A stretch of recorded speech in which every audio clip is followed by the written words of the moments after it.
대출 이자 때문에 고민이신 분들 귀를 쫑긋 세우셔야 할 것 같습니다. 안심 전환 대출이 다음 달 24일 출시되는데요.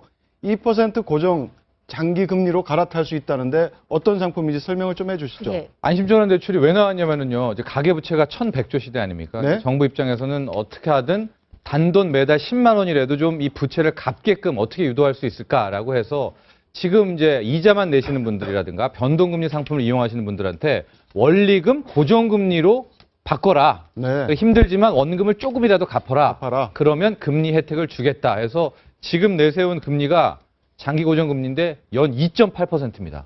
아마 이런 금리 조건은 OECD 국가 중에서 없을 것 같거든요. 그래서 아마 이제 속속들이 갚아야 되는데 여러 가지 조건들이 좀 있습니다. 까다롭게. 네. 하나씩 점검해 보시면 좋겠습니다. 여기는 일단- 원래 이자를 낮추면서 그 차익만큼 소비를 진작시키는 데 초점이 있는 건 아닙니까? 아닙니다. 그래서 이제 뭐 세부적인 사항은 조금 이따 얘기하겠지만 약간 좀 반론도 있는 게 지금 최경환 부총리 같은 경우에는 경기 부양 아닙니까?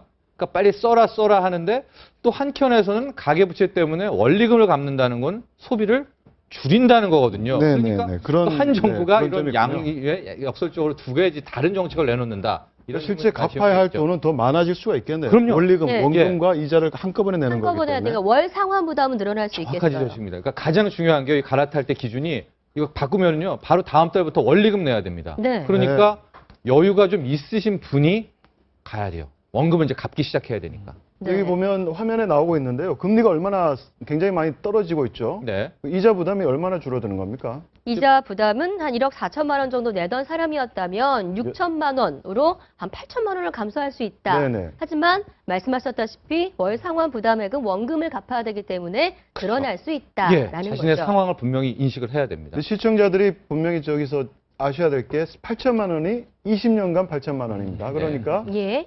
연간 기준으로 400만 원쯤 되겠네요. 연간. 이자 부담이. 예. 네. 근데 좀 유리할 수가 있는 게 지금 미국 금리 인상 때문에 변동금리 같은 경우에는 100% 금리가 오를 수밖에 없거든요. 근데 지금 20년간을 저렇게 2.8%로 고정을 친다는 게 실은 저도 저거를 은행들이 어떻게 감당하나죠? 100% 역마진 나는 거거든요. 네. 나중에 또 정부가 저걸 또 어떤 식으로 막아줘야 되지 않나 이런 걱정도 좀 되는데. 그 은행들은 불만이 상당한 것 같습니다. 그렇죠. 일단 연마진이 나기 때문에요. 예. 네, 누구나 뭐 할 수 있는 건 아니라고 하는데 조건이 어떻게 됩니까?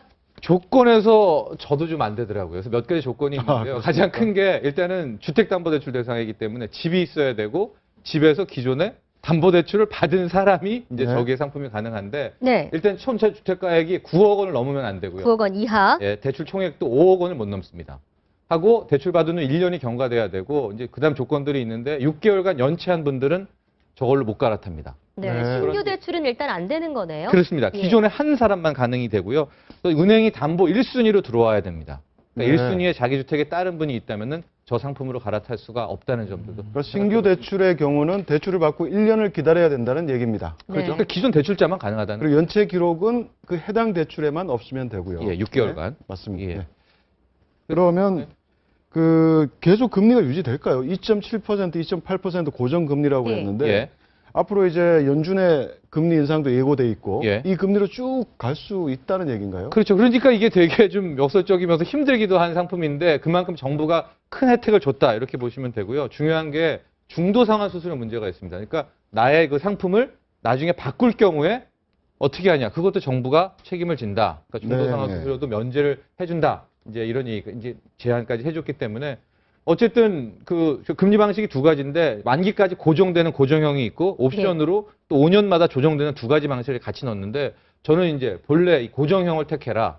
그러니까 여유 되시는 분들 저 같으면은 기존 대출 있으시고 이자만 내셨거나 변동금리 하셨던 분들은 좀 괜찮습니다. 좀 부담이 되더라도 예. 상환금 부담이 되더라도 저게 낫지 않느냐? 예. 다시는 못 볼 상품이 20년을 고정한 경우가 있었습니까? 없고요. 없죠. 금리 수준이 2.8%라는 게 저도 이게 가능한 건지 잘 모를 정도로 기본적으로 저게 낮습니다. 시장금리라고 보기는 좀 어려울 거라고 생각하고요. 네. 네. 그런 측면에서 이제 저 대출 상품이 장기적으로 가계대출의 구조조정을 하기 위한 저 상품이라고 보이고 그거는 이제 정부에서 일부 책임진다고 하는 것까지 보면 가계대출이 이제 급증하는 거에 대한 이제 대책으로 이 적용되는 네네. 것 같습니다.